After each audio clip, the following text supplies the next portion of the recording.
a chunky A5 planner, perfect for sitting pretty on your desk, open with your juiciest goals and plans staring up at you, enticing you in to take on the challenge of checking things off.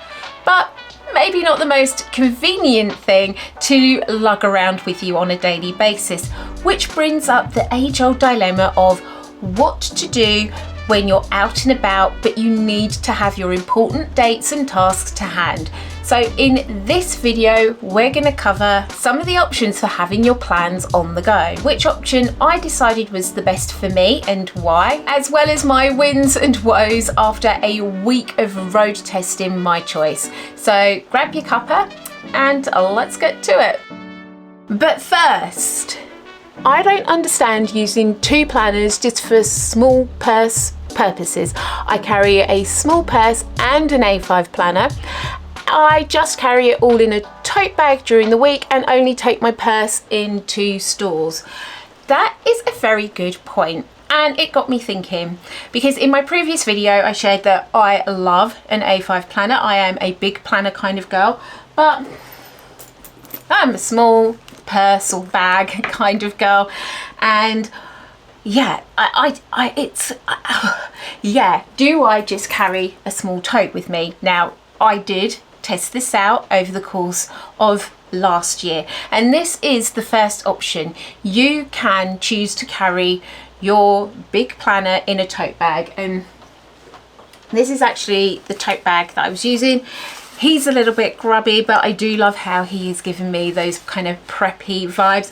I'm sure it's kind of like something that, like some popular brand that I can't pronounce. It's like a knockoff version maybe, I don't know, but whatever. I'm digging the cream corduroy effect, and this A5 planner, if we just do it up, fits perfectly in here, and it's not too much bother. It's not too much chunkiness, it's not too big. I can get a few other things in there, not much else in there. But that was one solution that I did road test last year, and I have to say it didn't quite work for me, just because I work from home majority of the time. I was a work from home person. My planner just stayed open on my desk in my studio, and what I often found was I was rushing out the door, I was grabbing my small bag, and I wasn't always coming into my studio to pick up my planner, shove it in my tote and take it with me. So this option, if you're going to stick with your small bag, stick with your A5 planner and just carry the A5 planner in an extra bag. Now, I do think the tote bag is a great option because you're doubling up on things in the right way, but you have to think of your situation and how it's going to work for you in the day-to-day. For me, it didn't quite work out very well. As I said, it stays open in my home studio, and I was just forgetting to come in here and put it in a bag and take it with me, or I'd leave it in the car, and it was just something I wasn't really incorporating into my day-to-day life very well. Another thing that you'd probably want to consider is your situation in terms of, are you traveling to and from an office every day? How are you traveling to and from an office? In another comment, she had mentioned that she drives, so that saves her back, which is something you're definitely going to want to consider. If you're using public transport, if you're walking a lot, then carrying this around as well, you're going to have to think, do you want that extra weight? And consider what you're carrying it in, because you're probably going to want something that's fully closes and is waterproof to protect your planner. Just to reiterate, think about how carrying this around is going to fit into your current situation. The next option is to go digital. You could have a calendar app on your phone where you log all of your schedule, your appointments, your tasks, and that would become, like, as one commenter said, a single point of truth. Also, another thing that's really great about going digital with your planning is that you can give access to, say, team members, work colleagues, or a family member, your significant other, so that they can see your schedule availability and not, say, double book you or know when they can or can't bother you. So in that sense, it is great. Also, the fact that depending on the solution you use, of course, that you'll have access to this wherever you've got a device connected to the internet. So there are a ton of benefits of having a digital calendar or scheduling solution, whether it be an app on your phone or something online. But this is where it's like a great thing, but it's a bad thing in the notifications. Yes, it would be great to have notifications popping off, letting you know that you've got an appointment coming up, especially if you are someone who has a schedule heavy on appointments and you need something that's going to keep you within certain time slots and alert you when your next appointment is coming up. But it depends on what your situation is. For me, that's not really my lifestyle at the moment, and I know that if I had a notification popping off on my phone about something on my calendar, there is going to be this massive temptation for me to then check my emails or look at stats on a newsletter article that I've just published, or check YouTube Studio, or doom scroll on Amazon or something. It's my undoing if I get sort of sucked into my mobile phone or smartphone. So that's something that you need to consider. I personally have push notifications turned off on as many apps as possible, other than sort of really essential things that I absolutely want to know if I've got a new message from somebody or what have you.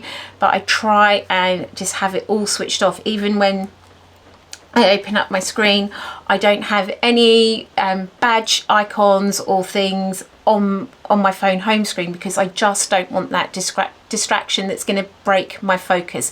So this is where you need to think about your situation. How is having a digital schedule, an app on your phone, going to work for you? Are you able to control yourself in terms of when a notification pings off? Are you going to get sidetracked? Is it the right solution for you? So my next idea, and another option that's available, is to shrink your planner. If only we could have like a shrink ray, so we could shrink it down to fit in our bag and then enlarge it when we took it back out again. But that's not an option right now. But we could shrink our planner down in terms of the next size down from an A5 would be a personal size, and a personal size is still a great size. I did road test using a personal size planner a couple of years ago when I wanted to have my planner whilst I was traveling. I had like a packing list set up in there, other little tasks and reminders, as well as my schedule, so that if I did have to book something in, I could see if I was available or not. So that was a really great solution. But unfortunately, even if I went in the Filofax personal compact size planner, it was never going to fit into this bag, and I showed that in the previous video. So my next option was, in fact, I think I've got my planner is already in my bag. My next option was, and this is another option that's available to you if you don't want to switch your planner size to a personal size.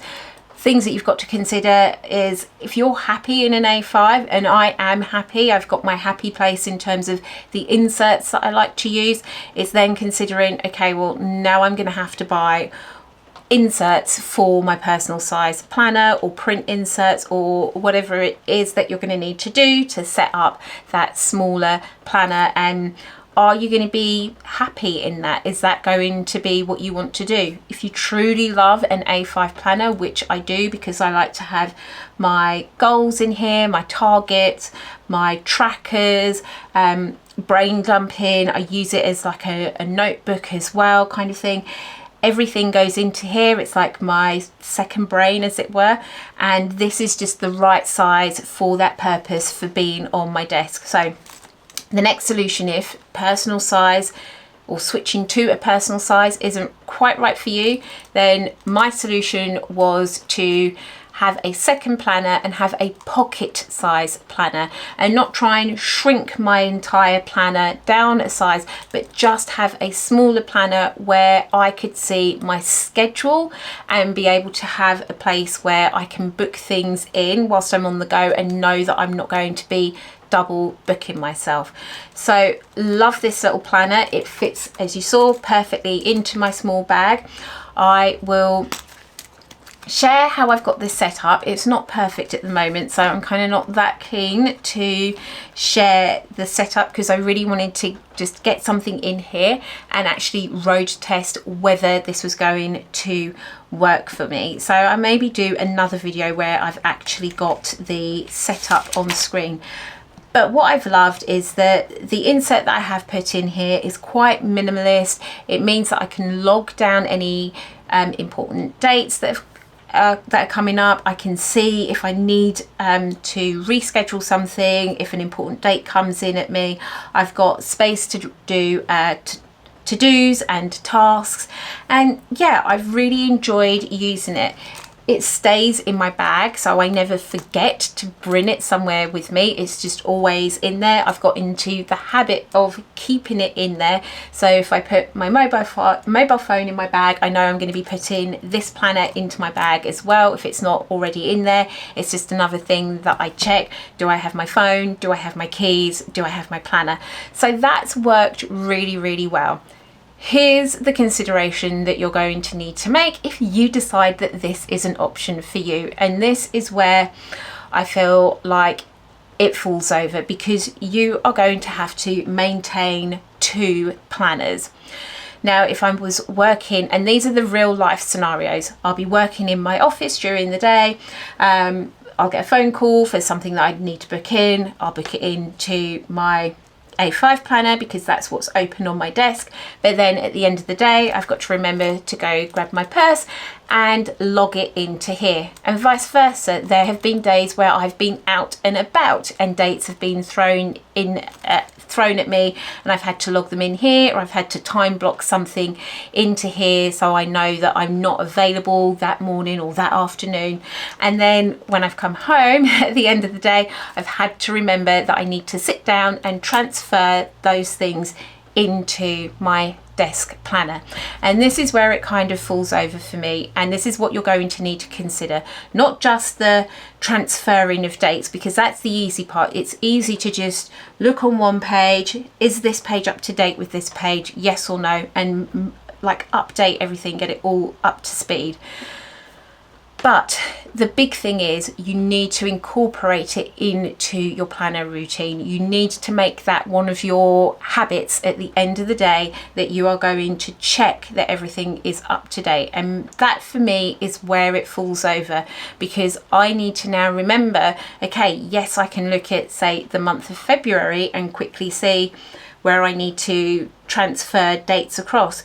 But what if I've booked something and it's like August, it's like 6 months into the future? That's where I can see this method, or this solution I should say, falling over. And that's probably the biggest consideration you're going to need to take if you choose to have a small pocket planner or pocket notebook or some kind of portable mini solution where you are logging your schedule down. You're not going to have a single point of truth where everything is in alignment. You're going to have to maintain that, and that's the biggest thing about this solution. But I would have to say, after a week of road testing this, I do really love it. I love that it just lives in my bag. It's always to hand. I can just go grab it, and if I need to make notes, I've got somewhere to do that. I've got my dates and tasks and everything there to hand, and it's been really handy. So I do recommend it in that sense. Like I said, the downfall is maintaining 2 points of reference for a schedule is where things could come undone, and I'm not sure I'm going to maintain this in the future. I may make some other solution, I'm not sure. Yeah, we'll see.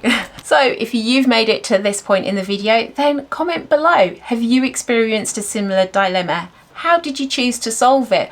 What have been your wins and woes? And I shall catch you in the next video. Bye for now, planner friends.